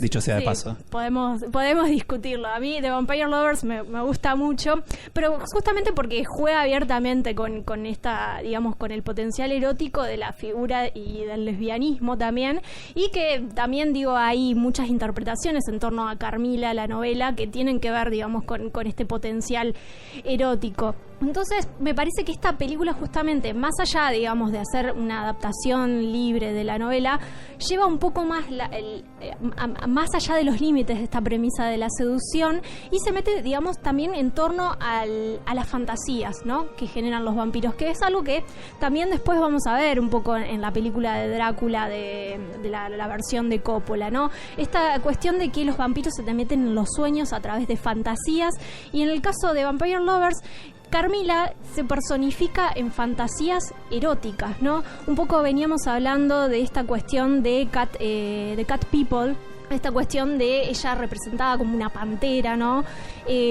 Bueno, en los sueños de Emma, que es, digamos, el objeto de seducción de Carmila en esta película, ella se representa en el peligro a través de la figura de un gato. Pero es solo cuando se personifica en Carmila que Emma se siente aliviada en su sueño. Ella, digamos, pasa a ser de una pesadilla a una fantasía erótica. Entonces, me parece que estas películas de la Hammer un poco aportan, digamos, al erotismo de la figura del vampiro en ese sentido. Claro, Emma, que es la Laura del relato de Sheridan. Claro, sí.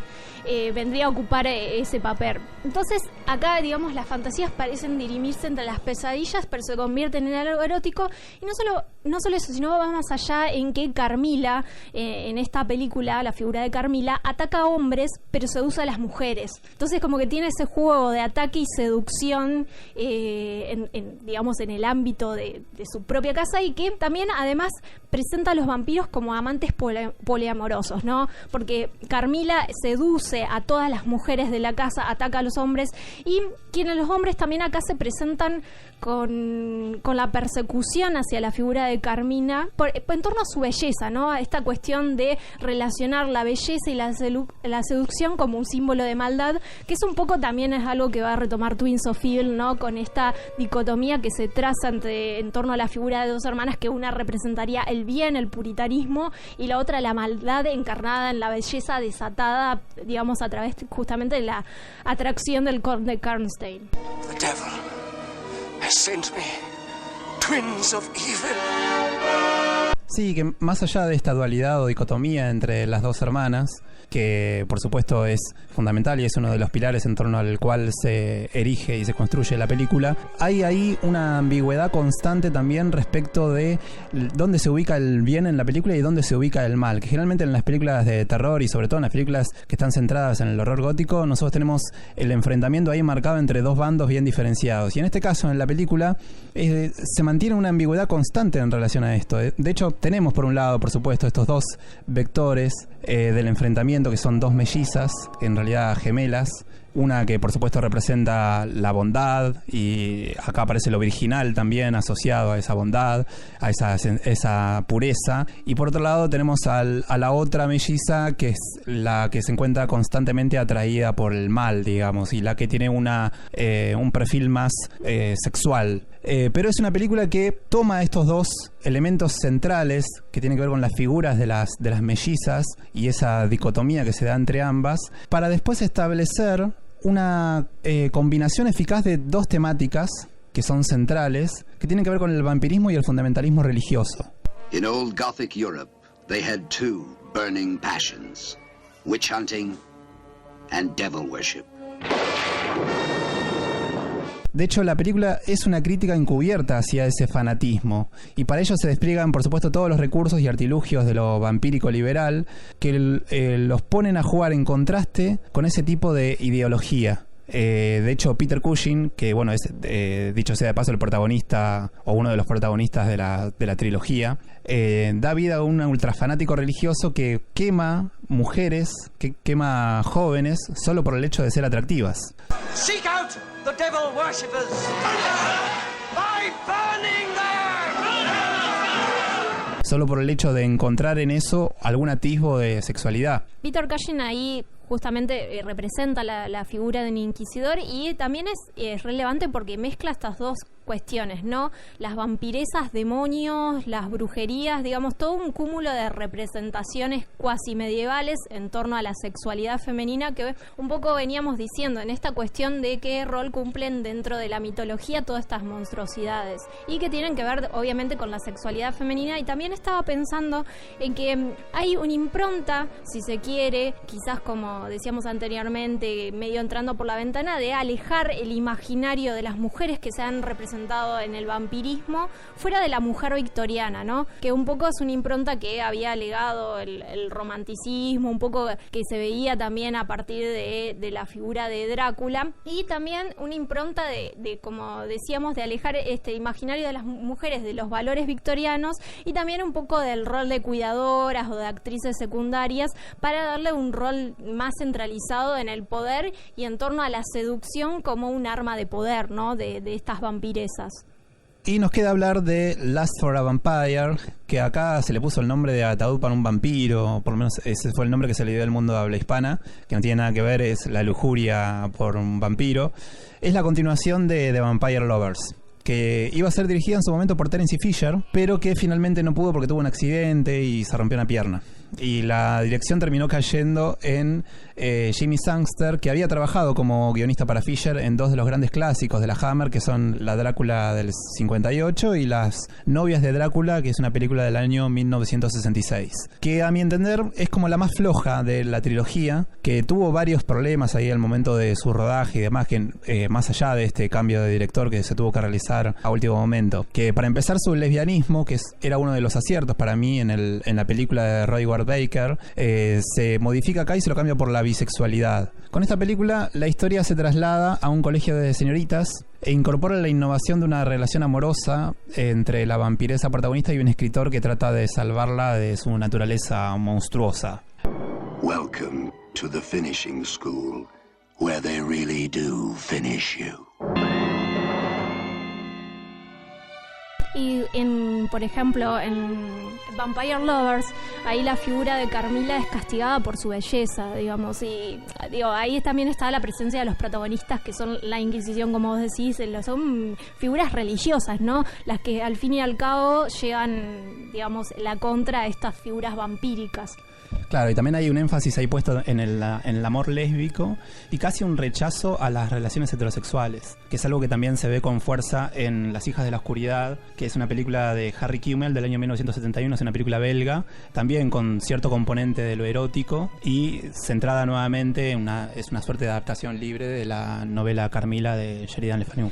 Sí, esta vez, digamos, protagonizada a través de la figura de Elizabeth Bathory, que es otra de las grandes vampiras reales, si se quiere, de la historia, al igual que Vlad Tepes, en donde, bueno, justamente en esta película, esta figura de la condesa de Elizabeth Bathory, que se traslada a Brujas, en Bélgica, se topa con una pareja, y un poco la película va un poco también del derrotero y de desarmar esa relación heterosexual, ese matrimonio cuasi perfecto, poniendo, digamos, justamente en jaque a esta pareja, por un lado, la violencia de la cual es parte el protagonista masculino, que es ejercida por este protagonista masculino, en la cual Elizabeth Bathory, en cierta manera, va a rescatar a la protagonista femenina, digamos, en otro tipo de amor, digamos. Le pone ahí en cuestionamiento cuál es el tipo de amor y le hace ver que como mujer también es esclava, es un objeto de posesión por parte de esta figura masculina. Entonces, ahí un poco este lesbianismo que sugiere Elizabeth Bathory en esta película, un poco viene del hecho de desandar, digamos, esta trayectoria, este matrimonio, y como decías vos, digamos, poner un poco en jaque, ir poniendo un poco en jaque estas figuras de lo heterosexual o de los matrimonios heterosexuales, heteronormativos, que es bastante interesante. Sí, de hecho hay una escena en la que Delphine Seyrig, que es la que interpreta a Elizabeth Bathory, que es la actriz del año pasado en Marian Bad y actúa también en El discreto encanto de la burguesía, en la cual ella le dice a Valerie, que le dice así textual: los hombres son todos iguales, le dice. De hecho, la persona con la que vos estás casado es un sinvergüenza, y la lleva a ella y la conduce a la habitación del hotel donde el hombre está teniendo relaciones sexuales con otra mujer, digamos. Con su sirvienta, la sirvienta, sí, efectivamente. Que de hecho, digamos, se genera ahí una escena donde accidentalmente la asesina, y sí, digo, la lleva en un derrotero de enseñaré de qué está hecho un hombre, le dice textualmente. Así es. Pero bueno, todas estas películas tienen ese componente, ese énfasis puesto ahí en la dimensión de lo erótico, ¿no? El vampiro como ser erótico. Quería leer un fragmento justamente de Carmila, de Sheridan Le Fanu, que habíamos dicho que es del año 1872. Dice: en ocasiones, tras una hora de apatía, mi extraña y bella compañera me cogía de la mano y la sostenía con un cariñoso apretón, renovado una vez tras otra, ruborizándose suavemente, observando mi rostro con mirada lánguida y ardiente, mientras su respiración se aceleraba de tal modo que su vestido se alzaba y caía con sus tumultuosas inspiraciones. Era como el ardor de un amante. Me avergonzaba, me resultaba odioso, y sin embargo irresistible. Y con ojos regocijados ella me atraía hacia sí, y sus cálidos labios recorrían mi mejilla en besos, y me susurraba, casi mediante sollozos: eres mía, serás mía, y ambas somos una para siempre.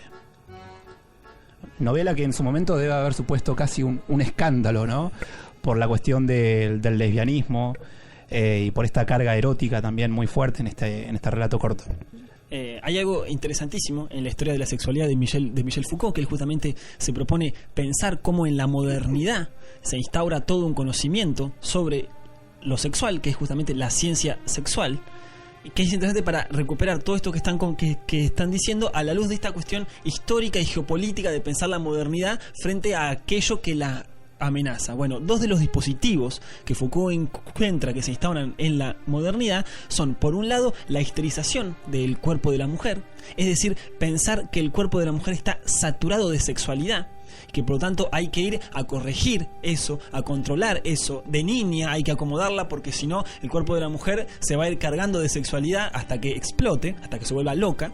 Y por otro, de ahí la famosa invención, ¿no? De la histeria, por ejemplo.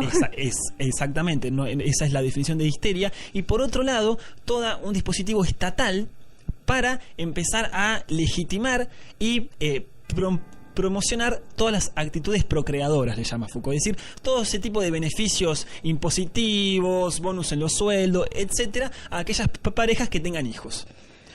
Entonces, me parece muy interesante recuperar estas figuras femeninas, estas vampiras femeninas, como mujeres que al mismo tiempo resisten a eso, porque justamente no pueden ser esposas, no pueden ser madres, no lo quieren ser. Y esto es algo que se asocia ya a nuestra cultura, digo, que es el terror que ejerce en la población masculina lo que se conoce en psicoanálisis como ninfomanía. Claro, y un poco ahí eso veníamos diciendo, esta cuestión de romper con el imaginario de mujer victoriana, me parece que es ahí importante donde estas mujeres del vampirismo ejercen una ruptura. Me sentí enfadada y ultrajada al comprobar, tal como suponía, que me habían abandonado, y empecé a gimotear, preparándome para una buena explosión de llanto. En ese momento, con gran sorpresa, vi que una cara solemne pero muy hermosa me observaba desde un costado del lecho. Era el rostro de una joven dama. Estaba arrodillada y tenía las manos debajo del cobertor. La miré con una suerte de complacido asombro y dejé de gimotear. Me acarició con las manos, se tendió junto a mí en el lecho y me atrajo hacia sí, sonriendo. De inmediato me sentí deliciosamente tranquilizada y volví a dormirme. Me desperté con la sensación de que 2 agujas penetraban profunda y simultáneamente en mi pecho y empecé a gritar con todas mis fuerzas. La dama retrocedió con los ojos fijos en mí. Enseguida se deslizó hasta el piso y, tal como creí, se escondió debajo del lecho.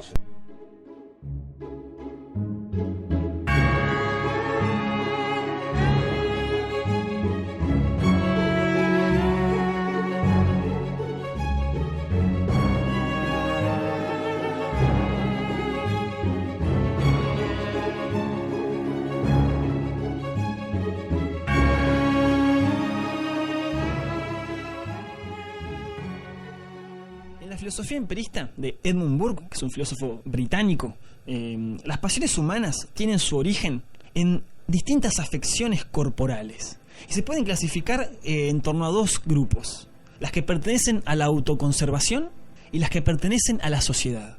Dice Burke: las ideas de dolor, enfermedad y muerte nos llenan la cabeza con fuertes emociones de horror, pero la vida y la salud, aunque nos hagan capaces de sentir el placer, no causan tal impresión mediante el mero goce. Por consiguiente, las pasiones propias de la conservación del individuo se relacionan preferentemente con el dolor y el peligro, y son las pasiones más poderosas de todas. Justamente las pasiones de la sociedad pueden ser placenteras. De hecho, la belleza, por ejemplo, es una cualidad presente en los cuerpos que dispara de alguna manera la pasión amorosa. Pero, y esta es quizá el gran hallazgo de Burke y su diferencia con lo que se suele pensar en general a partir del banquete de Platón, la belleza no es aquello que en un primer momento nos atrae con más fuerza, que es la tesis de Platón, ¿no? Un cuerpo bello nos atrae con una fuerza superior a cualquier otra cosa. Justamente las pasiones asociadas a la autoconservación, nos dice Burke, son mucho más intensas, profundas y avasallantes que las pasiones asociadas al placer. Cuando nuestra vida está en juego, cuando nos sentimos amenazados de muerte, es cuando nuestro cuerpo reacciona de manera más intensa. Justamente la emoción más fuerte que la mente es capaz de sentir, dice Burke, es lo sublime. Lo sublime es algo que en filosofía se da en el modo del como si, con el condicional, ¿no? Es decir, como si de la amenaza. Porque si de verdad nuestra vida corriera peligro, no podremos ser capaces de sentir un horror delicioso. Seríamos simplemente presos del puro y simple terror, del puro y simple miedo. No, pero si estamos a cierta distancia, si contemplamos lo poderoso, lo infinito, lo grandioso, lo oscuro, el lugar donde el peligro acecha, entonces podemos sentir el deleite que proviene de esta percepción de aquello que nos supera y nos aterroriza. ¿No? El ejemplo de lo sublime es pensar esto: cuando estoy sumido en una montaña alta y me asomo, me paro bien en el borde y miro para abajo. Esa sensación de que esa naturaleza es mucho más fuerte que yo y podría destruirme, pero yo me quedo ahí en el borde, no me largo, ¿no? Lo veo como espectador. Hay una gran cita de Burke que dice: hay una gran diferencia entre la admiración y el amor. Lo sublime, que es la causa de la primera, es decir, de la admiración, siempre va de objetos grandes y terribles. Lo otro, el amor, de las cosas pequeñas y placenteras. Y esta es la gran frase de Burke: nos sometemos a lo que admiramos, pero amamos lo que nos somete. Entonces, justamente, me parece muy interesante pensar esta idea de someterse a la experiencia de lo poderoso, que no implica docilidad, implica de alguna manera sacrificarse. Y me parece muy interesante pensar esta idea de lo sublime de Burke en relación al erotismo que presentan los vampiros, ¿no? Porque de alguna manera asociamos el vampiro a lo sublime por esta cuestión de que habita la noche, de su poder inmenso, por su carácter impredecible, intempestivo, por su animalidad, por su posición ambigua respecto de la muerte. Entonces me parece muy interesante pensar que parte del erotismo que suelen ejercer el vampiro, la figura particularmente de Drácula, tiene que ver con una seducción en la cual él construye de tal manera que en verdad es la seducida la que se entrega a las potencias de lo sublime. Bien, esto me lleva a pensar directamente en la película de Coppola, el Drácula de Bram Stoker, del año 1992.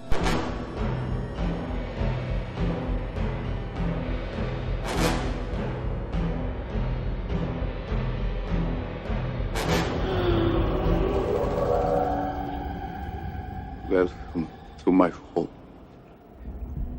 Enter freely of your own will and leave some of the happiness you bring. Count Dracula? I am Dracula.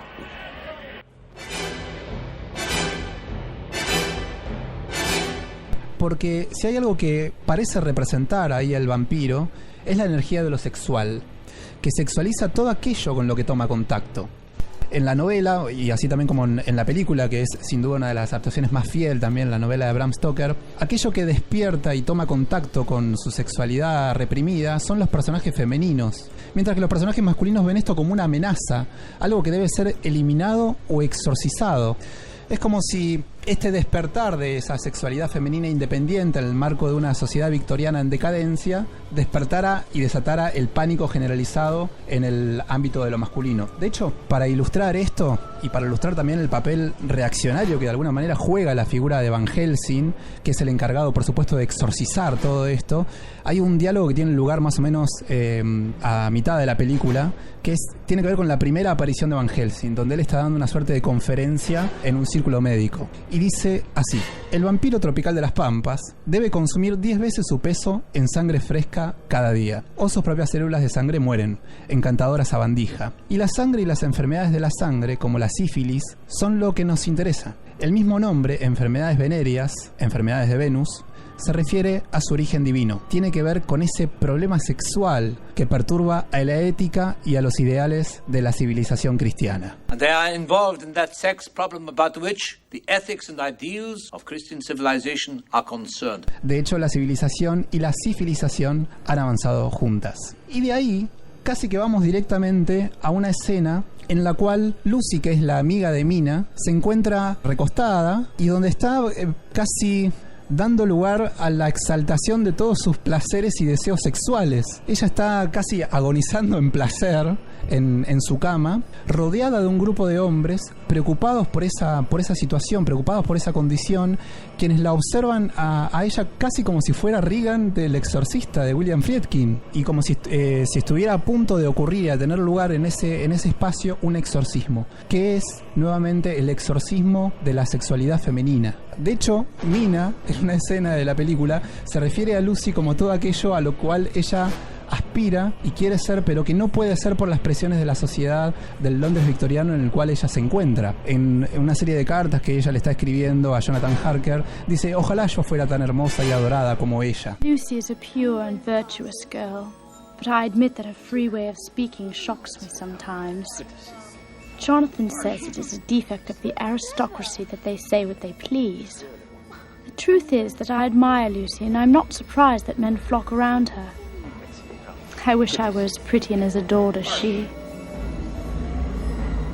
El personaje de Lucy también puede leerse acá como si fuera otro doble, casi, como que representa el lado desatado o desinhibido de la propia Mina. Me interesa mucho pensar cómo opera en la película de Coppola, en relación a la sexualidad femenina particularmente, el goce. Ese goce orgásmico que vincula el goce con la aniquilación, ¿no? Con la idea de estar a punto de morir, con la idea de gozar. Porque hay algo interesante para pensar en torno a la figura del vampiro, que lo mencionábamos al principio, que es que se ubica en esta idea de límite, ¿no? El vampiro es el límite, como no es ni humano ni animal, es el límite de los dos. Y la sexualidad, de alguna manera, suele pensarse también como un desvanecimiento de los límites, ¿no? Cuando uno se pone a pensar en términos de razón, esto es mío, esto es mi propiedad, este es mi cuerpo, a la hora de pensar la sexualidad, eso es avasallado por el cuerpo de otro. Justamente constituir un territorio, delimitar una propiedad, una zona segura, una zona que está a resguardo de cualquier amenaza, es el sueño de la modernidad, es el sueño del Londres victoriano.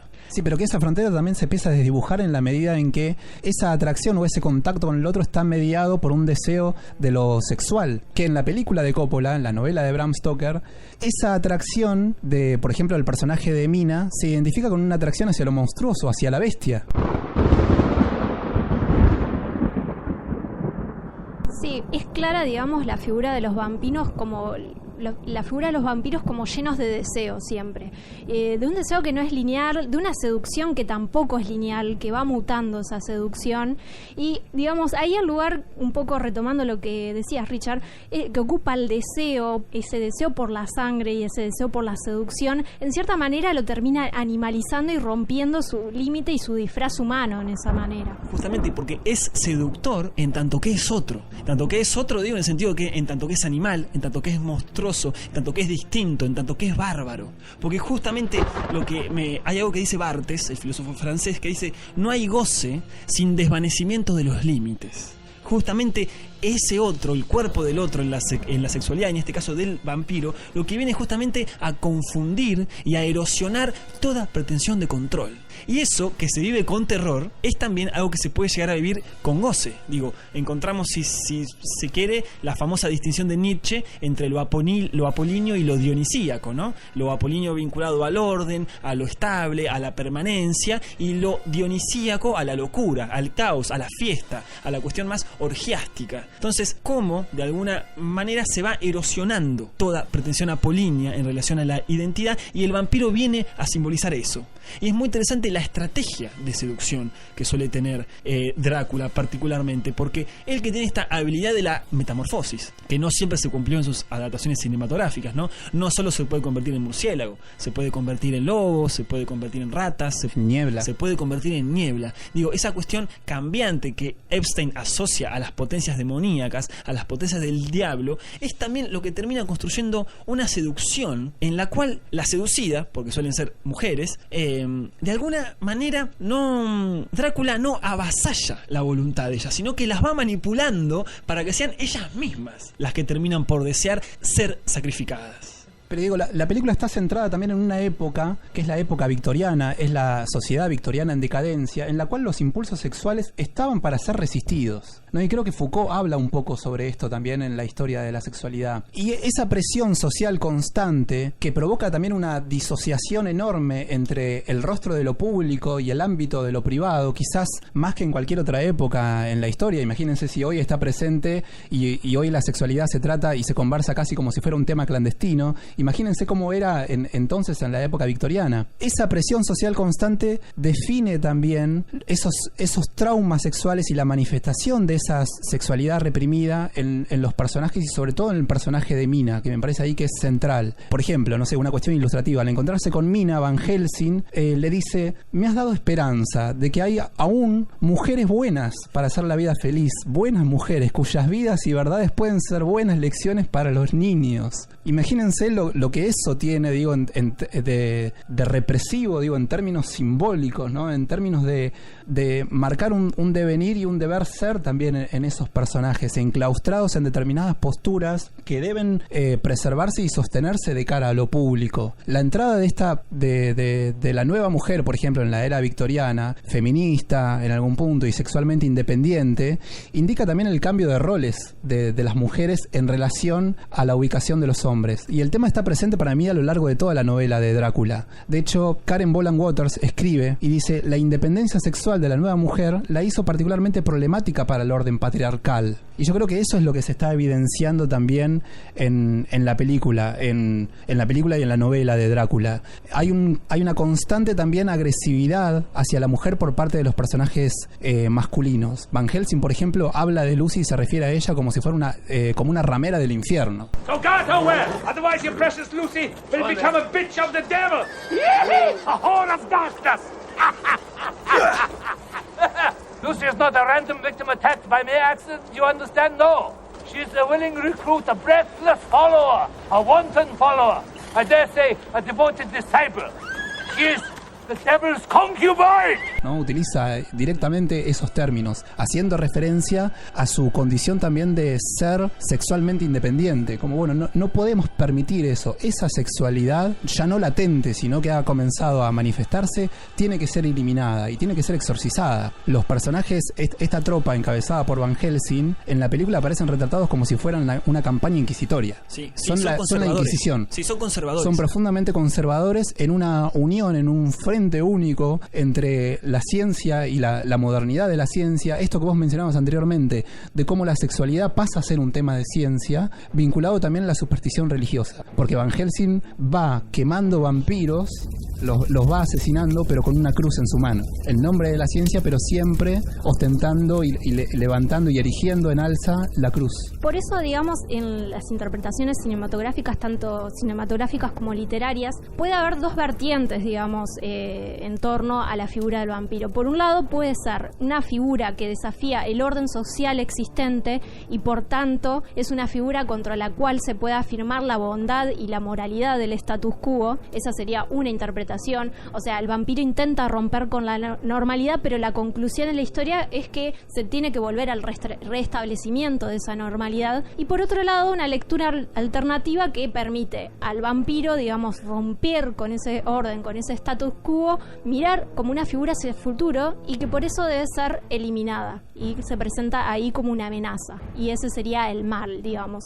Justamente se erige como una barrera para la posibilidad de un futuro status quo. Es interesante pensar la potencia vampírica. Digo, ¿no? ¿Cuál es la fuerza que anima entonces al vampiro? Es una energía sexual, pero en el sentido de que un poco podemos decir Van Helsing la culpa a la piba de que aparezca Drácula, digo, ¿no? Le echa la culpa a ella, ¿no? Pero por otro lado, como en la propia dialéctica de la modernidad, como dice la famosa frase, el sueño de la razón produce monstruos. ¿Por qué? Porque lo reprimido en la energía sexual deviene a través de sueños, fantasías, en monstruos que, como vos bien decís, pueden ser interpretados de dos maneras. O se está liberando algo que va a abrir las puertas al futuro, o es también una manera de permanecer en el control, permanecer en el corset.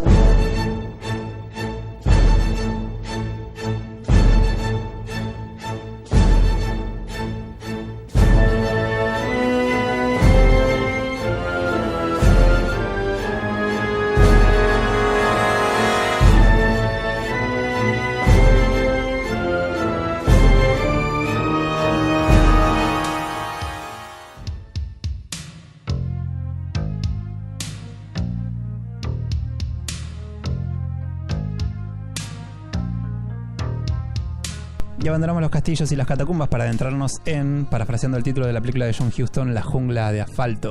Nos metemos en el mundo de la contemporaneidad para analizar una serie de ejemplos de diversas películas y ver qué rasgos son aquellos que perduran de aquel vampiro mítico y cuáles son los nuevos rasgos añadidos a partir de este cambio de época. Tenemos distintas películas que abordan el tema del vampirismo, algunos de manera más tangencial, de manera más solapada. En este caso podemos mencionar, por ejemplo, Persona de Bergman o Tres mujeres de Altman. Y después tenemos otras películas como Only Lovers Left Alive de Jarmusch, Let the Right One In de Thomas Alfredson, A Girl Walks Home Alone at Night de Anna Lily Amirpour. Y así podemos seguir enumerando películas para la eternidad, porque el tema del vampirismo ha sido un tema bastante explorado dentro del ámbito cinematográfico. Pero de estas nos interesaría quizás volcarnos a aquellas en las cuales esta proximidad con la figura del vampiro respecto de nuestra ubicación en la contemporaneidad se siente de manera más firme, digamos, más carnal.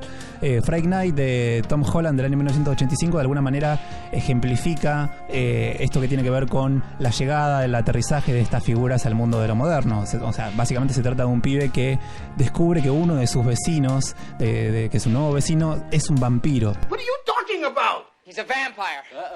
Y está aterrado frente a esa novedad. Y va a buscar a un cazador de vampiros para que lo ayude en su misión de tratar de eliminar al vampiro, que es nada más ni nada menos que un personaje que realiza un programa de televisión en el cual emula ser un cazavampiros. Es decir, tenemos a la figura del cazavampiro, que es una ficción dentro de una ficción, mientras que el vampiro es una criatura y un peligro real. Por otro lado tenemos a Blácula, que es una película bastante singular del año 1972. Shall pay, Black Prince. I curse you with my name. You shall be Blackula.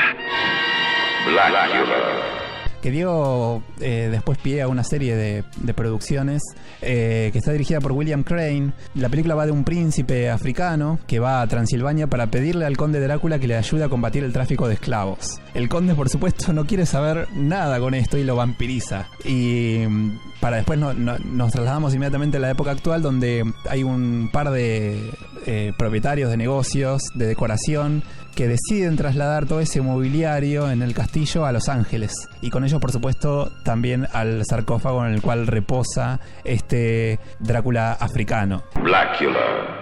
Y bueno, acá lo vemos a Drácula visitando bares, visitando discotecas, todo con un gran acompañamiento musical que tiene que ver con el funk y el soul y mucha música ahí de principios de los 70.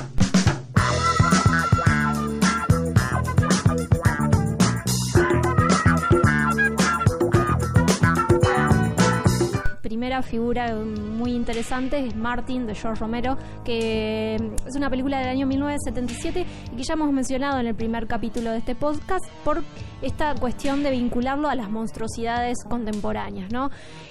Donde ahí, bueno, justamente George Romero hace más que interesante una reinterpretación del mito vampírico y lo hace recontextualizando un poco también la significación erótica, la carga del deseo que tiene este vampiro en la figura de un chico que se cree vampiro, un vampiro de 84 años, y donde ahí, digamos, Romero lo que hace es un análisis más bien aséptico, objetivo acerca de la figura del vampiro, encarnado en Martin, justamente este joven que relata del proceso de cómo es ser un vampiro, pero también nos sitúa, digamos, en esta cuestión de recontextualizarlo a un vampiro no deseante, ¿no? Que no tiene esta carga erótica, que no tiene esta carga sexual, esta búsqueda sexual, que seduce a sus víctimas a través, digamos, de justamente de la serialidad, un poco asaltándolas por fuera, digamos, de la lógica de la seducción, asaltándolas y haciendo, digamos, justamente reduciéndolas a través de agujas, y digamos ahí hay un juego con hacer un vampirismo más insertado, digamos, en personajes contemporáneos y cotidianos, ¿no? Sí, eso es algo que nosotros mencionábamos en el podcast anterior en relación a cómo se altera esta figura del vampiro de manera radical, a partir sobre todo de Martín, de George Romero, pero que también tiene su correlato con Rabid, que creo es una película del mismo año también, del director David Cronenberg, donde se sustituye ese elemento tan característico de la figura del vampiro que tiene que ver con la presencia de los colmillos por, en el caso de Rabid, un tentáculo que sale debajo del brazo, y en el caso de Martín, por una jeringa. Sí, y justamente nos lleva también un correlato con otra película anterior del año 1974 de Bob Clark, que se llama Dead of Night, donde ahí, bueno, hay una reapropiación también nuevamente del mito del vampiro a través de la figura de un soldado que vuelve de Vietnam, un soldado que está muerto pero que vuelve a través de la figura entre un vampiro y un zombie, donde ahí está puesta, digamos, esta cuestión de reciclar el mito de vampiro contemporáneo como forma de denuncia social, digamos, pasa, digamos, también por esta cuestión de succionarle a las víctimas la sangre a través de jeringas, pero también, digamos, como una forma de decir, bueno, y que lo dice expresamente el protagonista, que muere. Él, al morir por ellos en la guerra, también les devuelve el favor matando, digamos, también apropiándose y succionando las vidas de aquellos que pueden seguir una vida cotidianamente a pesar, digamos, de este contexto de guerra, y que también se erige, digamos, como una metáfora de una adicción, como un post-trauma bélico y de un monstruo que no puede ser reinsertado en la sociedad cuando vuelve de Vietnam. Entonces es una metáfora interesante como para pensar también estas formas en la que el mito vampírico se va intercambiando con metáforas contemporáneas. Que tiene que ver con una crisis que tuvo la figura del conde aristócrata, particularmente en los años 70, ¿no? Donde ya los palacios, el conde con capa, digo, esa clase alta del siglo pasado, ya no funcionaba, ya no ejercía interés en el público fundamentalmente adolescente, que es en general el público que consume cine de terror, que se estaba volcando en masa prácticamente a lo que se conoció como cine de slasher, ¿no? Lo que podemos llamar rápidamente cine de asesinos seriales. Entonces fueron todas maneras de actualizar un poco, de acercar el vampiro a ese tipo de estéticas, a ese tipo de propuestas. Bueno, Bob Clark, de hecho, había construido uno de los primeros slasher también, previamente, que es Black Christmas. Sí, justamente. Y bueno, y acá, digamos, vuelvo a insistir, esta metáfora de más que interesante de este personaje que se escenifica como un vampiro y como un zombie a la vez, pensando un poco, volviendo a esta cuestión que se decías de la figura Nini, esta persona que no puede ser reinsertada en la sociedad, sino que a través de esta figura de una monstruosidad y que interpreta, digamos, también un poco de marca el límite entre la vida y la muerte, en este caso en un contexto de guerra. Claro, que queda ahí en el límite de lo social, justamente, ¿no? Y que no puede encontrar una forma de reinserción. Una forma de reinserción y volver a ser normal, por eso, digamos, succiona, digamos, en cierta manera la vida de personas que siguieron normalmente sus vidas. Después hay otras películas que también enfatizan esta cuestión de el padecer del ser vampírico, ¿no? Que es algo que no siempre, por lo menos en los relatos o retratos más de estilo gótico de la figura del vampiro, no siempre se remarcaba, ¿no? Que tiene que ver con la transformación, por un lado, al vampirismo, pero también del padecer de manera penosa esa condición, digo, el de sufrir esa transformación, que sí se ve en la película Near Dark de Kathryn Bigelow, una película con una primera hora inicial muy buena que retrata justamente esta transformación y que después, a mi entender, descalabra, pero bueno, la primera hora donde se centra justamente en este padecer, en esta agonía del transformarse y del ser vampiro, me parece que trabaja muy bien esta construcción de este personaje, de este ser transformado, que para poder sobrevivir tiene que vampirizar a otro, ¿no? Y donde ahí está constantemente la película también remarcando esa dimensión de lo humano que busca exteriorizarse una y otra vez en el personaje principal, que se niega a efectuar este acto. Es muy interesante porque inaugura, es una película, digo, que uno dice de vampiros, pero en realidad es una combinación de géneros, porque también tiene western, tiene muchos elementos de western, lo que podríamos llamar cine de pandillas, muy clásico, digo, en los años 80. Entonces combina ese tipo de géneros y combina también, de alguna manera, hace un collage de vampiros, porque justamente inaugura esta cuestión del vampiro con problemas existenciales. Sí. Digo que si bien los vampiros anteriores podían llegar a tener algún tipo de conflicto, nunca había un conflicto muy hondo, y que va a ser explorado, digo, en varias películas de los años 80, en El Ansia de Tony Scott, por ejemplo, que continúa esta idea de ubicar a los vampiros en una dimensión más contemporánea. Es una película en la que actúa David Bowie, Catherine Deneuve, Susan Sarandon, que pertenece a cierta clase alta acomodada en Nueva York, ¿no? Que va a museos y todo eso, y está todo el tiempo con el problema de cómo conseguir sangre. Y que se mueven también en tribus urbanas, un poco también esa cuestión de ahí la presencia de la tribu. Bueno, volviendo a los vampiros más contemporáneos, el trazado ahí porta a los 90 con Vampiros de John Carpenter también, que tiene estos elementos del western, de las pandillas de vampiros que se mueven justamente como tales y que centran, digamos, la acción en escenarios más contemporáneos. Sí, que es una película bastante particular, la de Carpenter del 98. Have you ever seen a vampire? They're not romantic. Forget whatever you've seen in the movies. They don't turn into bats. Crosses don't work. You want to kill one? You drive a wooden stake right through his heart.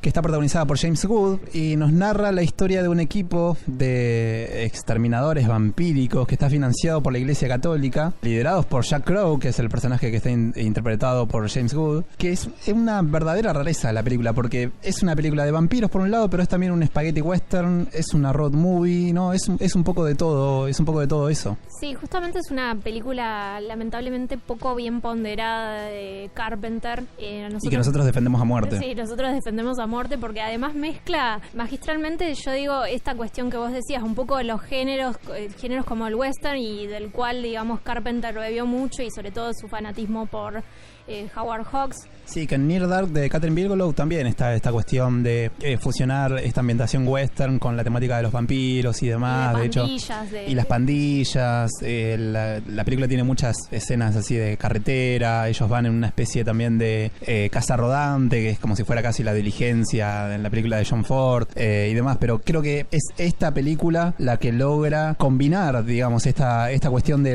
la presencia de los vampiros con el western, así bien crudo. Más bien con el spaghetti western. Y sí, justamente estaba pensando que también, dentro de todo, a mí, si yo tuviera que elegir una película contemporánea de vampiros, me parece que esta lo representa muy bien, sobre todo por los elementos que ponen en jaque ahí Carpenter. Un poco, bueno, rescata esta figura más romántica del vampiro con la figura de Jan Valek, que es, digamos, el vampiro maestro, pero también le da una vuelta de tuerca en el sentido también de que la iglesia en cierta manera terciariza, entre comillas, la casa de vampiros, como que se limpia políticamente de lo que sería esa casa de brujas, de esa casa de demonios, para exterminar la plaga, pero a la vez también se revela una subtrama de poder dentro de la iglesia, que eso es lo más interesante, porque veníamos justamente de esta interpretación de películas vampíricas donde el rol de la iglesia era un rol inquisidor, conservador, pero que no se mostraba, digamos, quizás tanto este lado quizás más político, y en ese sentido me parece que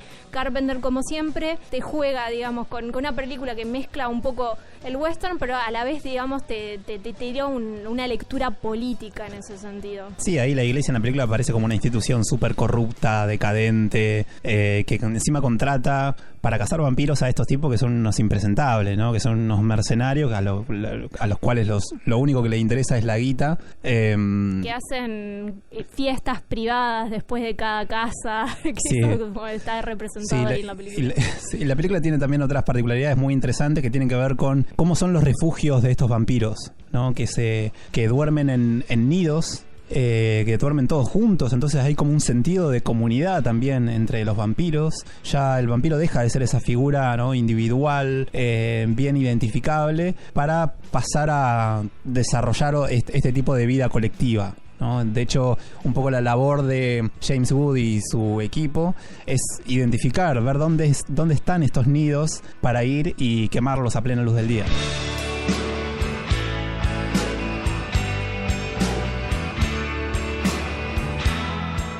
Hay dos procesos me parece fundamentales para poder pensar la película. Uno es justamente esto que dicen, son películas que empiezan a inaugurar lo que vamos a ver ya en los 90 y en los años 2000, que es la idea del vampiro plaga. Ya no el vampiro individual, que tiene una personalidad, que tiene una singularidad, que lo hace distinto, a todos, sino el vampiro zombie, podemos decir. El vampiro que ha perdido todo apetito, o sea, solo le queda el impulso maquinal y animal del deseo, pero no ya el deseo complejo y profundo, ¿no? No, es netamente la alimentación. La alimentación para sobrevivir y reproducirse. Claro, sí, eso, el elemento de la supervivencia que es crucial ahí, sobre todo en estos nidos que decíamos en la película de vampiros de Carpenter. De hecho, ya no parece haber una preocupación por la personalidad de ese personaje, digamos, por sus pensamientos, sus sentimientos. Ya todo eso se lo deja de lado. Sí, inaugura una serie de películas como por ejemplo Blade, por ejemplo el remake de Soy Leyenda, Underground, una serie de películas en las que los vampiros son muchos y son una plaga que hay que exterminar. Y por otro lado, me parece un proceso fundamental comprender la película de Carpenter, que Carpenter es muy inteligente y suele ser muy atento a su contexto y a la propia historia de Hollywood, que plantea la película como cierta oposición a una película que es una rara avis, que sigue siendo una rara avis en la historia del cine, que es Entrevista con el vampiro, que es una película también de principios de los años 90. Película clásico, creo que todos la hemos visto. Basada en la novela de Anne Rice. Es del 94 la peli. 94. Que justamente recupera los vampiros aristócratas, ¿no? Pero de una manera completamente romántica. Es una gran historia de amor, plagada ya de actores, muy lindos. Contada en primera persona también. Contada desde en primera persona. Del propio vampiro. Y que se vincula con el vampiro existencial. ¿no? Ellos tienen un gran conflicto por ser vampiros, que es algo que Carpenter va a decir, esto de los vampiros con problemas existenciales, que se andan enamorando, que eso a mí no me cabe. A mí dame vampiros que quieren sangre y dame gente que esté dispuesta a matarlas. Digo, dame una historia de vampiros clásica. Entonces es por eso que llama mucho la atención ver la peli de Carpenter en los años 90, porque es una peli de los años 60, 70.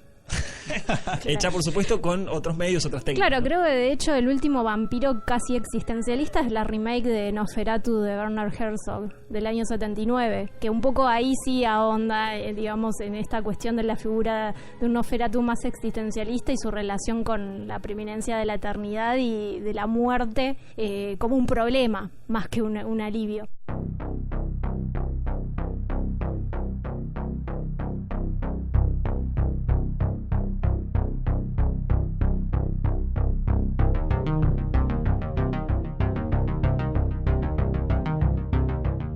Bueno, terminamos con este episodio número 2 dedicado al vampirismo en el cine con algunas reflexiones finales. Augusto, Ricardo, primero que nada, muchísimas gracias por haber estado participando de esto que es Videodroma, un podcast de cine. Queríamos que nos dejes con unas palabras finales, algunas reflexiones en torno a lo que estuvimos conversando en el día de hoy. No, me quedo pensando en el recorrido que hicimos desde pensar el propio dispositivo ya como algo vampírico, pensar la propia imagen proyectada en la pantalla como el territorio más propicio para el desarrollo de los vampiros, y me quedo pensando en esta vinculación entre las palabras espectro y espectador, que comparten de alguna manera la raíz etimológica, y es un poco lo que nos indica que el cine es quizá una pantalla blanca donde nosotros la poblamos con nuestros propios espectros. Tamara, algunas palabras finales. Bueno, como palabras finales, aprendí un montón, la verdad, durante este podcast, datas que mucho no sabía, pero también me quedo un poco con este potencial erótico, y me gustaría rescatar en esta dimensión que hicimos, en este trazado que hicimos entre las dos posibles interpretaciones en torno a la figura del vampiro. A mí me gusta quedarme con la figura del vampiro de rebelde, que rompe con los moldes, que es una figura muy erótica, cargada de erotismo, y que puede darnos placer, digamos, en ese sentido. Así que me quedo con esa reflexión. Bueno, a mí me gustaría cerrar con una cita de Voltaire que pertenece a Cuestiones sobre la Enciclopedia de 1772, que dice lo siguiente: era en Polonia, en Hungría, en Silesia, en Moravia, en Austria, en Lorena, donde los muertos se daban estos banquetes. No se oía hablar de vampiros en Londres y menos en París. Confieso que en estas dos ciudades hubo agiotistas, usureros, gentes de negocios que chuparon a pleno día la sangre del pueblo, pero de ningún modo estaban muertos, aunque sí corrompidos. Esos verdaderos chupasangres no moraban en los cementerios, sino en palacios muy agradables. Richard, ¿cómo hace la gente si quiere contactarse y seguir a Taller de Cine y Filosofía? Puede comunicarse por Instagram y por Facebook en los dos Taller de Cine y Filosofía. ¿Y también te pueden encontrar en YouTube? También en el canal de YouTube del Taller de Cine y Filosofía, donde voy subiendo distintas columnas que hacemos en la radio. Recuerden seguirnos en nuestras redes, tanto en Facebook como en Instagram. Nos pueden encontrar como Videodromo Proyecciones. Nos pueden escuchar en Spotify, así como en YouTube. No olviden comentar y compartir esto que hacemos, que es Videodromo, un podcast de cine.